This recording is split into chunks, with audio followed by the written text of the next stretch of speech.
एक मेरे सामने मौजूद हैं जो कि किसी तारीफ के मोहताज नहीं, इंजीनियर, प्लम्बर, नागन, चौरंगी,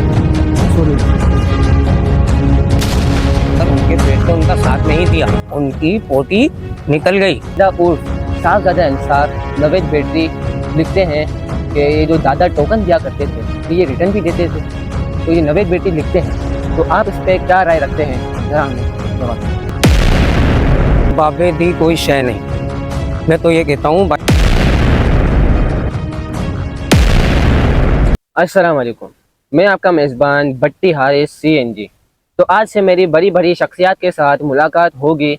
उनमें से एक मेरे सामने मौजूद हैं जो कि किसी तारीफ़ के मोहताज नहीं, इंजीनियर, प्लम्बर, नागन, चौरंगी, सुलुलुलु। अस्सलाम वालेकुम। तो मेरा पहला आपसे सवाल ये है, दादा उर्फ साहबजादा अंसार नवेद बैटरी लिखते हैं कि ये जो दादा टोकन दिया करते थे तो ये रिटर्न भी देते थे, तो ये नवेद बैटरी लिखते हैं। तो आप इस पर क्या राय रखते हैं, ज़रा हमें जवाब। वालेकुम सलाम वरहमतुल्लाहि वबरकात। कैसे हैं आप?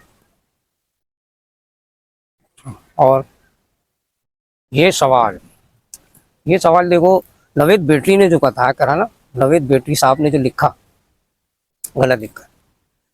वो यूं कि दादा जो थे वो बैठते थे बाहर, टोकन मिलता था, सिक्का होता 5 का, एक कट लगा होता उसमें, वो टोकन मिलता था।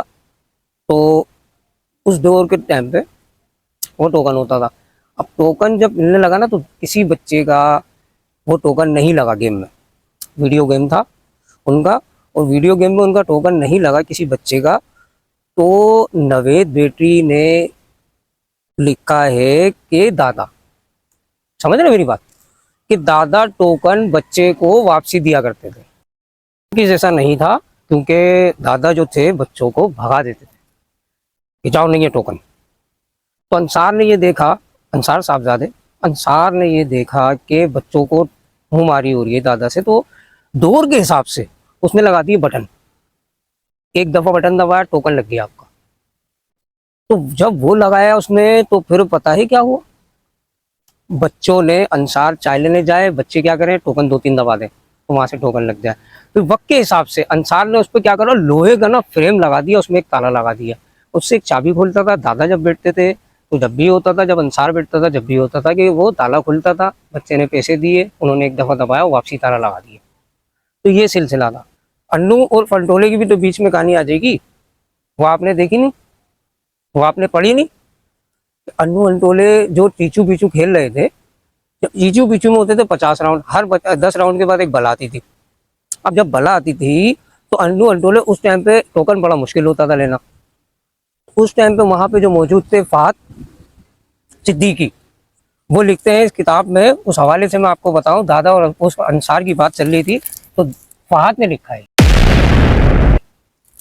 ये मैं नहीं लिख रहा हूँ, ये फहद सिद्दीकी लिख रहे हैं कि अन्नू उर्फ अंटोला जब खेलने बैठे ना, वहां पे जब खेल रहे थे वो, तो 44-45 राउंड पे थे वो, उनके हो गई पेट में गुड़गुड़, ये पूरा लिखा हुआ, उनके हुई पेट में गुड़गुड़, और उन्होंने चाहा कि मैं इस टोकन में आज़ादी करा लूं, क्योंकि अक्सर लोग आज़ादी करवाते थे उसकी।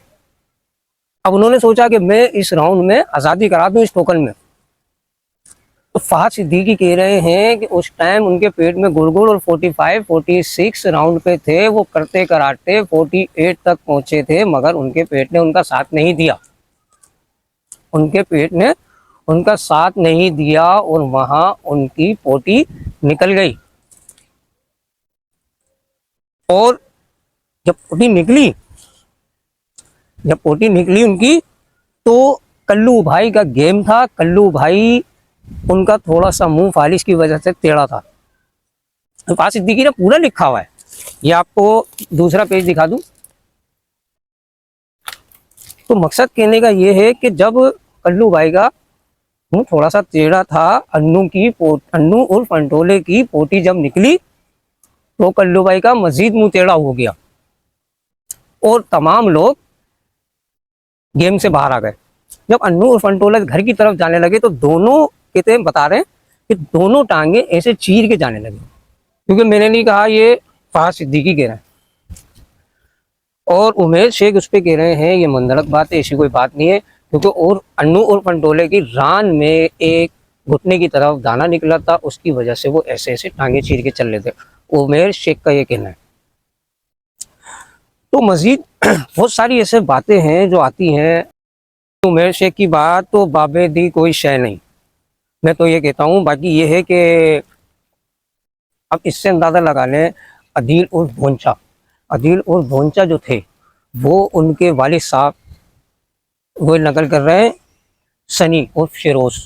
सनी और फिरोज कह रहे हैं कि अदील भोंचे के वालिद साहब भेड़े थे, मगर अदील भोंचे चाहते तो सही कर देते, मगर ऐसा मुमकिन नहीं है। और जिसमें से अदील और भोंचा जो थे वो अपना खुद लिखते हैं कि बचपन से मैंने अपने वालिद साहब को भेड़ा पाया और अपनी जिंदगी भर भेड़ा ही पाया।